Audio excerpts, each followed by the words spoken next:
Welcome to the Movies in the Black podcast.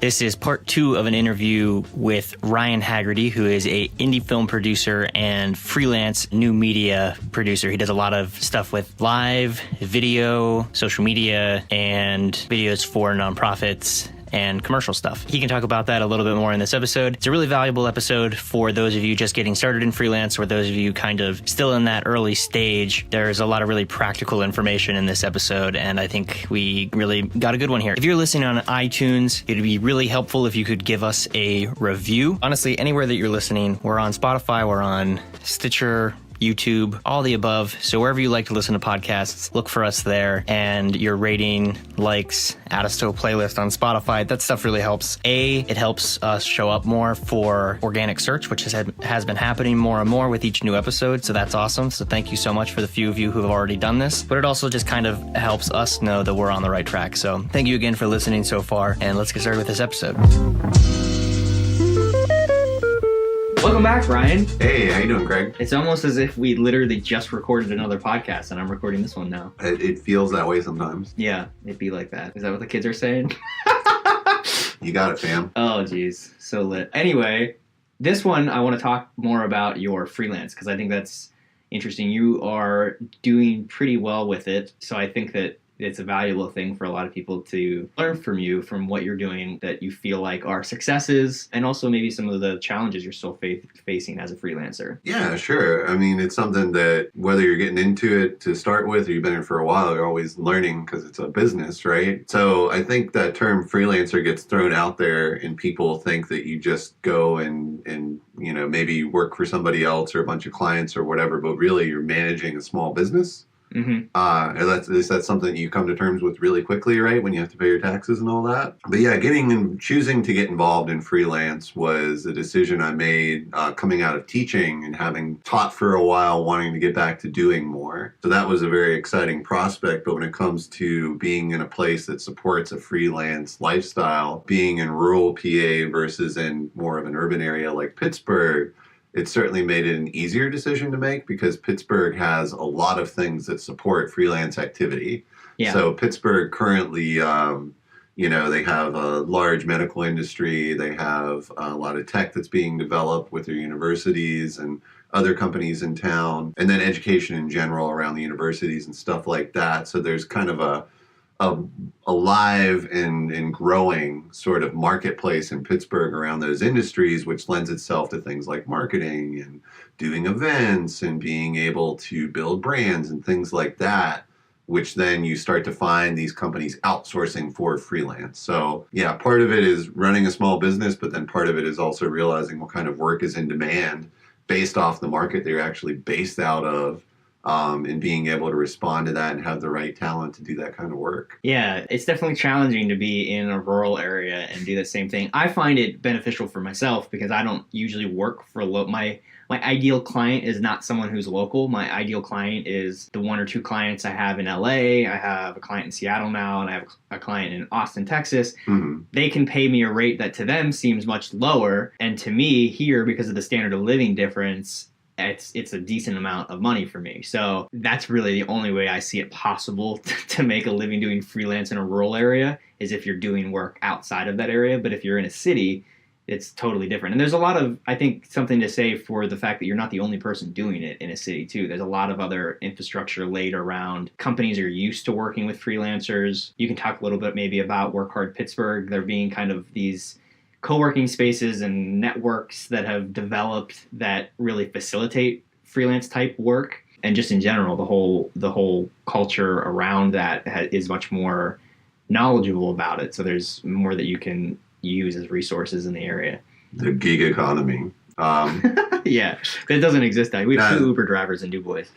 Yeah, so kind of taking it back to the urban side, though, down in Pittsburgh, they do have different, and this is all over the world now, there's a lot of co-working spaces that have popped up. So kind of addressing those issues of what market are you in, what work is in demand, and what kind of business are you going to build up around that? Being able to step into a co-working space is kind of nice because you have people there with businesses at various levels of maturity to be able to actually enter into a conversation with a human and say, What are your rates? What kind of client work are you getting on the regular? Or, I need this kind of talent to sub out this part of the work that I'm working on because I don't know how to code a website, So being able to kind of plug into that network out of a co-working space and accelerate the growth of your business and your networking is one of the reasons to kind of enter into that in the first place. I think a lot of people's ideas about freelance, if they haven't gotten into it as deep,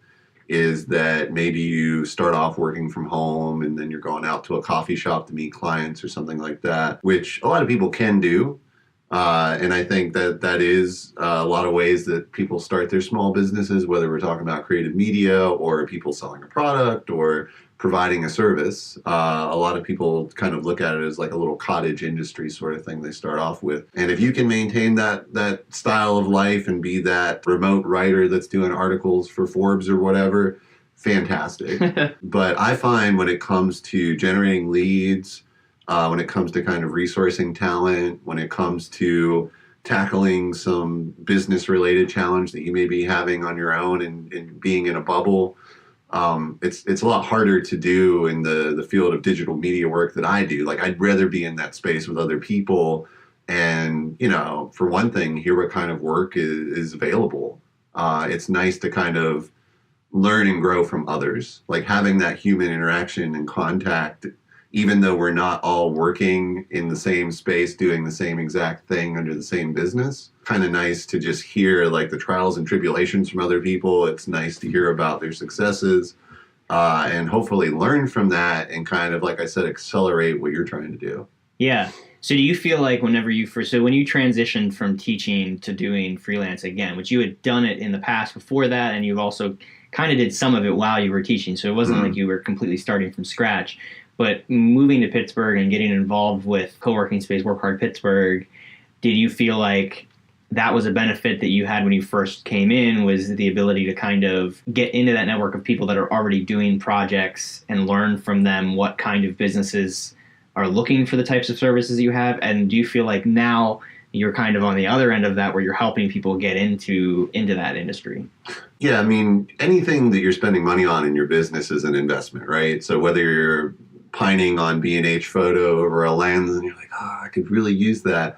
It's like, well, the question that I always get before I spend money in an investment for my business is it going to help me make more money? And that could be anything from buying a faster computer so you're spending less time waiting on a render and that ups your hourly rate for editing, right? Because you're literally spending less time on an edit waiting. So the same thing goes like paying a monthly fee at one of these co-working spaces.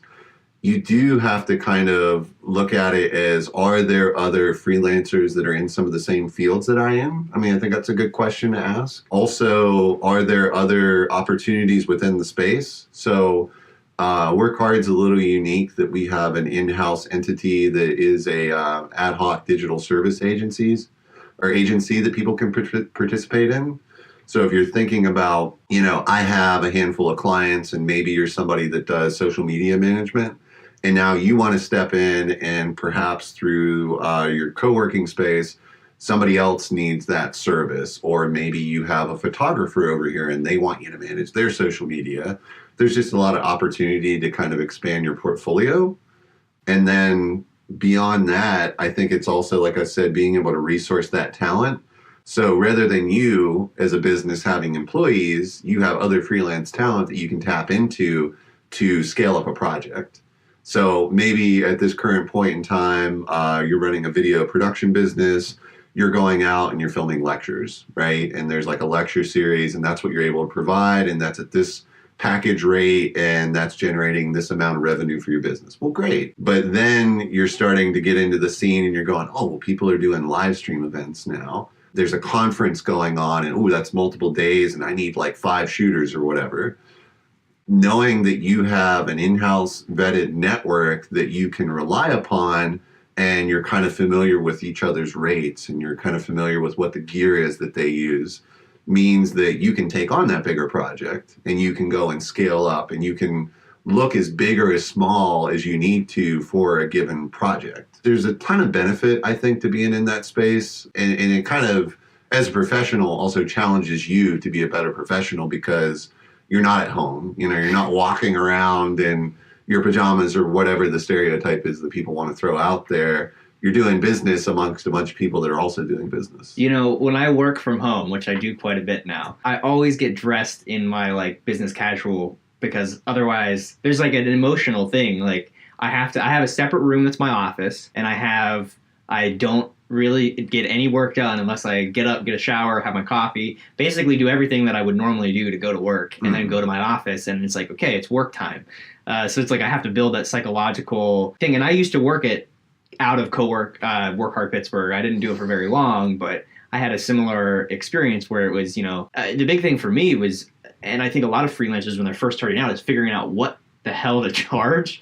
And like, how do you even communicate with a client? If you haven't now, having done a sales job for quite a while now, it's like much, much easier for me to do.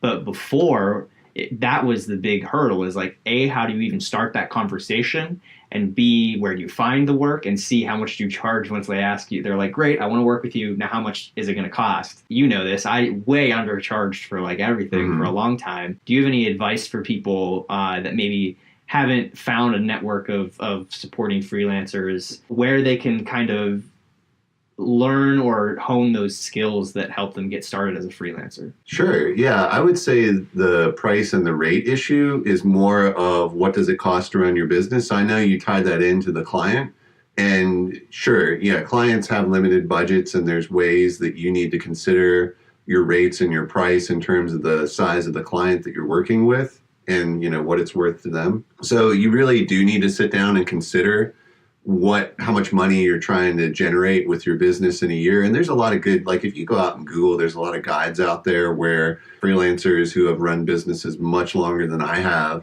will sit down and say, okay, you want to make $50,000 this year. What does that really look like? And they'll have a complete breakdown from equipment to software to office to your health insurance to the 1,000,001 things that you didn't consider you're probably going to be spending money on, that you're relying on business revenue to pay for all these things. Whether that's in your personal life or your business, like you really need to have all that written out.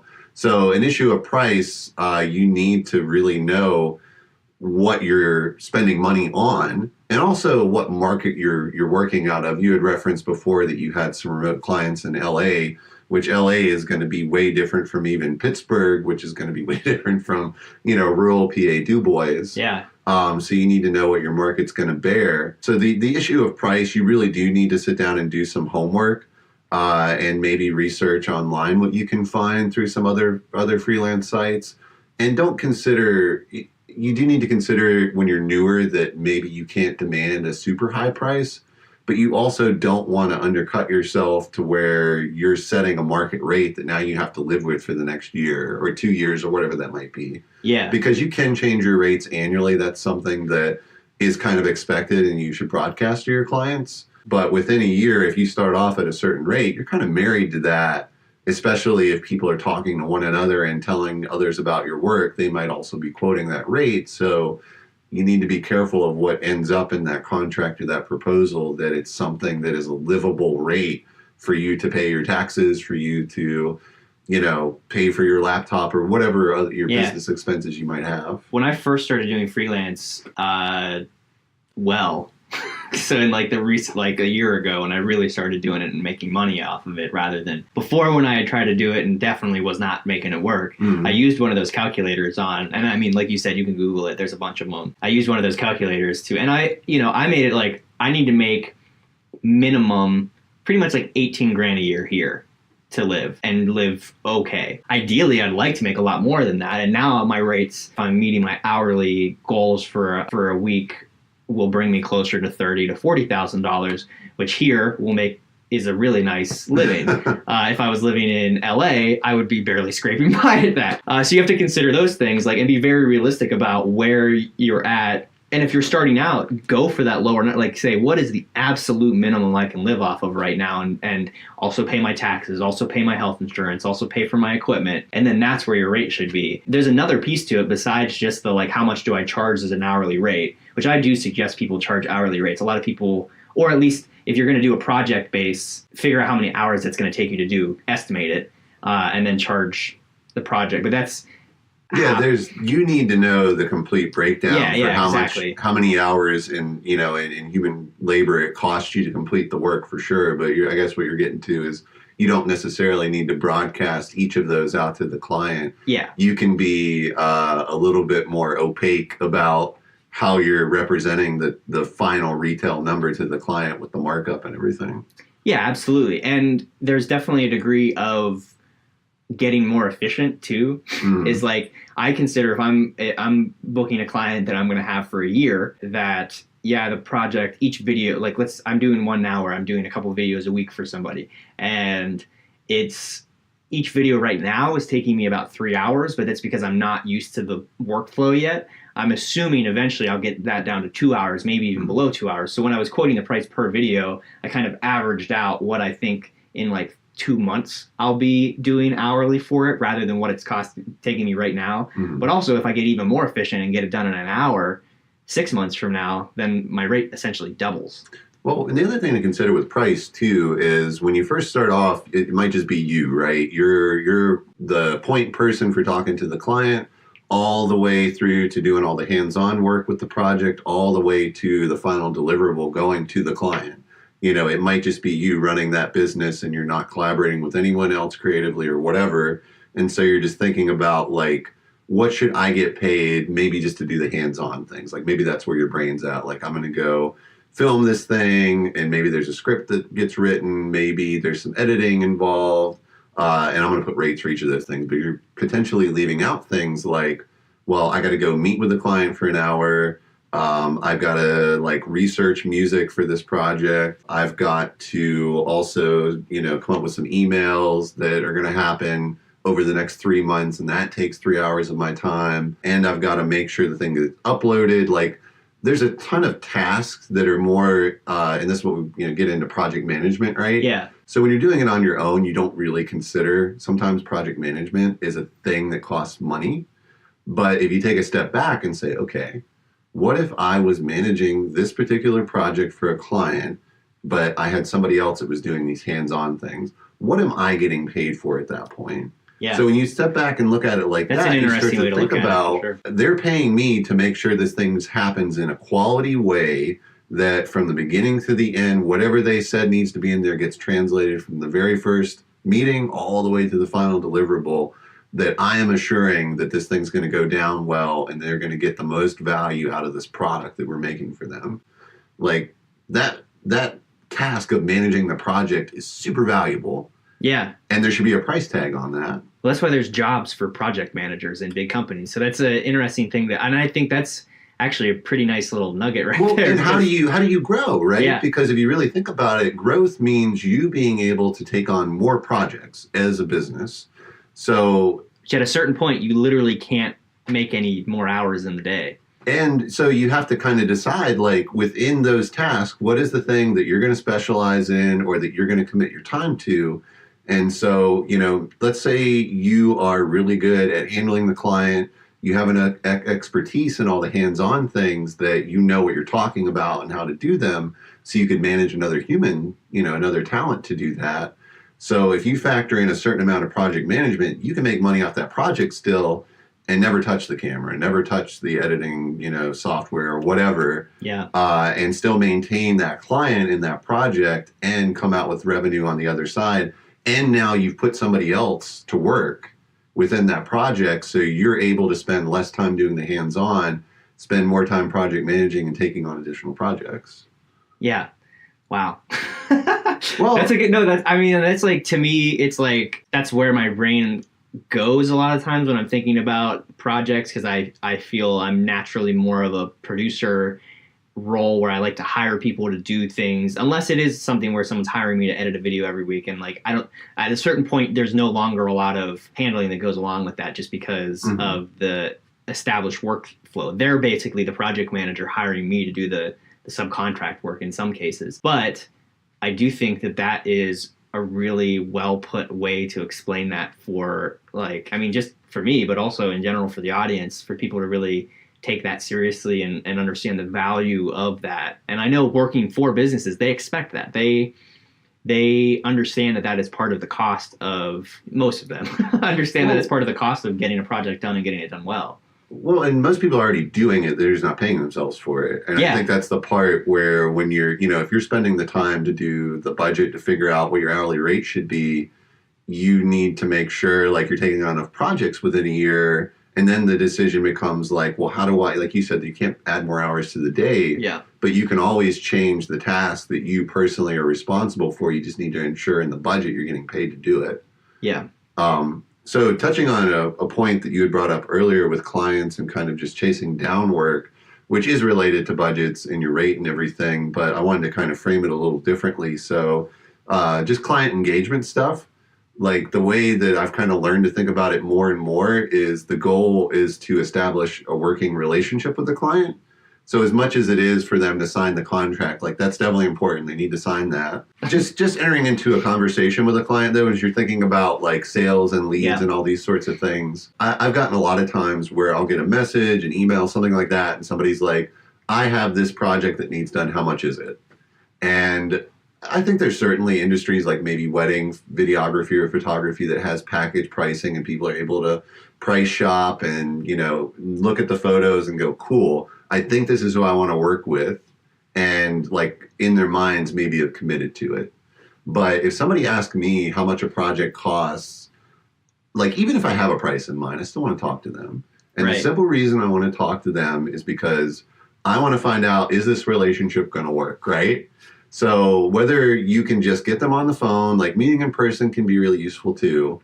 You're starting that relationship with them. So think of it less of, are we matched on price? Like matching on price can happen somewhere in the conversation, but it's more importantly, like, am I putting out the kind of work that they want to have represent them? Can we work well together? Is this going to become a recurring client because now I've talked to them? So establishing that relationship is for your own sanity, but it's also to ensure the client that you're the right match. So a lot of times in those conversations, what'll happen is they're presenting you with a problem, right? And you're sitting there trying to get the scope of what the problem is, and they may have a solution in their head, and you're trying to go through and vet, is their solution right? Is what I'm suggesting right? What is the priority? Where do we start? And hopefully by the end of that meeting or that phone call, they'll have felt better that you helped talk them through a problem and that you're the answer, like you're the person they need to talk to now. So by the time you've finished that meeting or phone call, I usually say like, hey, I'm going to follow up with a summary email. I'll have a proposal to you by the end of next week or whatever that timeline might be. And so they're waiting for me to send them all this great stuff that we just talked about and had a good feeling about. And the price is still important, but it becomes less of an issue because they want to work with me now. Right, yeah. And that's why I wanted to separate price a little bit and think more about it as relationship building, followed by you being professional and done your homework and having a price that is reasonable. Absolutely, yeah. Yeah, I think it's easy to get caught up on your prices and that whenever, I think the biggest thing when you're starting out is just not undercharging is like a big issue. But generally building that relationship, solving solutions for a client, and especially if you have a wide variety of skills, like a lot of people in the video industry do, it's like you might have other skills that could solve other problems for them that you might not be thinking of, or they might not be thinking of until you start hearing them talk about what it is they're trying to solve. I had a client call me to do a text animation, like motion graphics thing for a online course. And as they were talking to me, I realized that they really needed a new website first.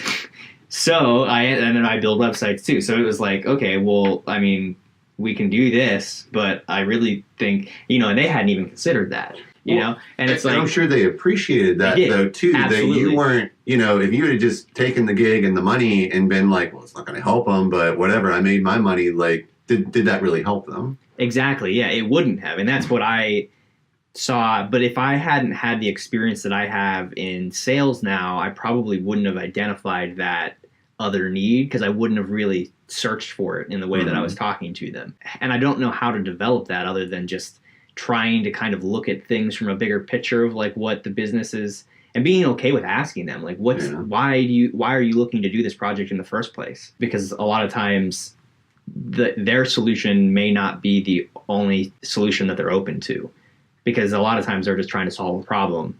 Well, and I think you were saying, like, how do you even start approaching that? And I think if you know, not to keep using the word relationship, but if you understand, like, your role in that relationship, like you said, it is problem solving, and it's like painting that reality of what might they do next, you know? And so when you get down to price, you do need to paint a reality of what that actually costs. Yeah. Not like, okay, well, I think their budget is this, and I'm really anxious, and I guess I would do it for this to start with. Like, you need to think, like, this could be a client that I have for years, you know, like, I'm gonna be working with them for a while. Like, I need to be upfront and honest with, like, how this relationship works, everything from the service you're offering to the rate that it's going to cost and everything, and they can decide how valuable that is to them. There's an interesting, I don't know if you know who Matt Diavella is. He's a filmmaker that has a good podcast, and on his podcast he had someone on there that was talking about the 3 things that make people want to keep working with you, and if you have 2 out of the 3, basically people will keep working with you. It's, do you show up on time and actually get the work done? Do you perform at a high standard for the price and the rent and whatever it is that they're paying for? And do they enjoy working with you? And if you can do 2 of those 3 things, you're set. If you can do all 3 of those things, that client's going to be yours as long as you both have that relationship until you screw it over.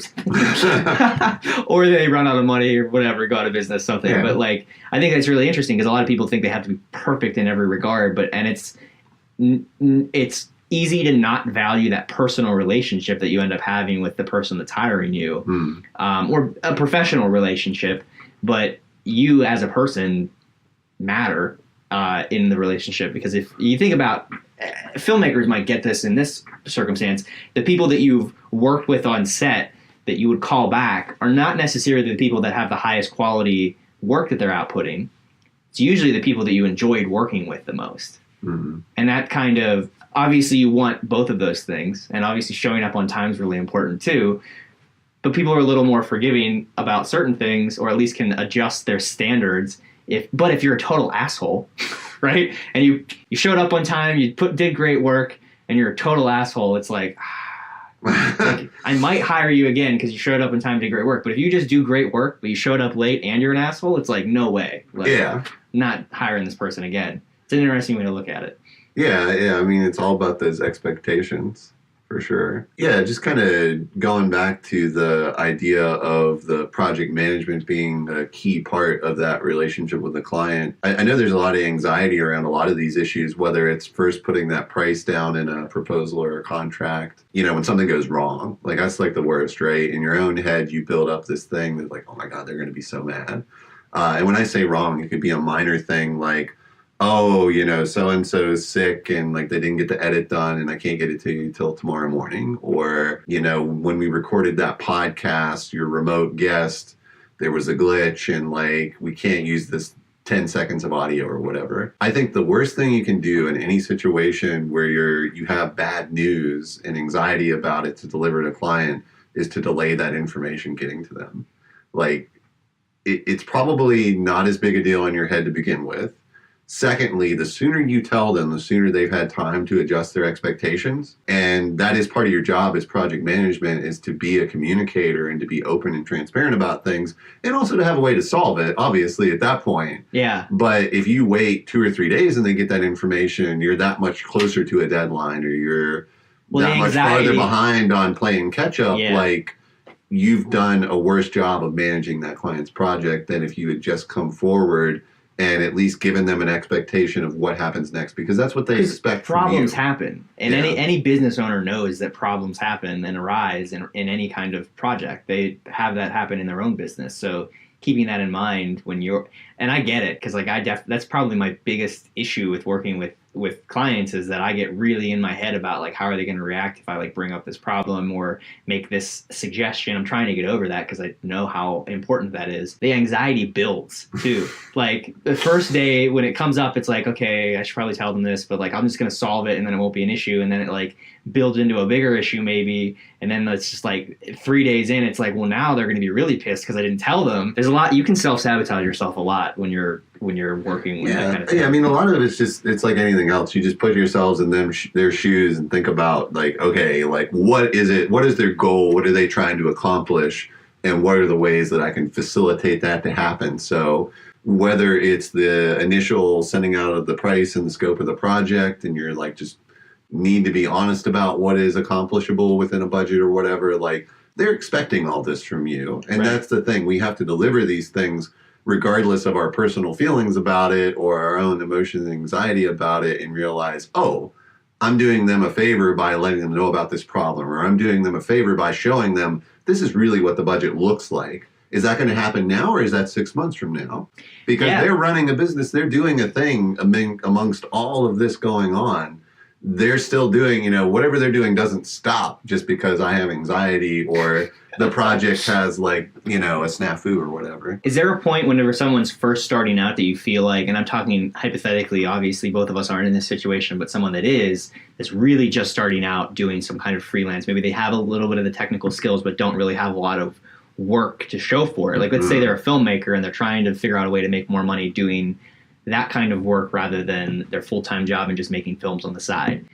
Is there any kind of advice that you have for transitioning from that? And because that's when you feel that the most, of like, I have to take on any possible project. I'll do it all for free, whatever it is. And that's not really realistic a lot of the times, especially if you're trying to hold down another job and do that at the same time. But there is kind of a on-ramp there where you have to be able to prove that you can do the work. Well, I think you were sharing earlier information about the other guy's podcast where you were saying that you have to have these 3 qualifications to maintain a relationship, do the work well and be on time, or at least get the work done, be on time, be really good at what you do at the rate that you do, and then be, good to work with or whatever. So you can kind of set up some qualifications for yourself for the kind of projects that you want to take on. If I have a business plan that identifies that I need to work on, 10 $5,000 projects a year. So you can look at a project when you're starting off and be like, well, does it fit within the price range that I'm willing to accept?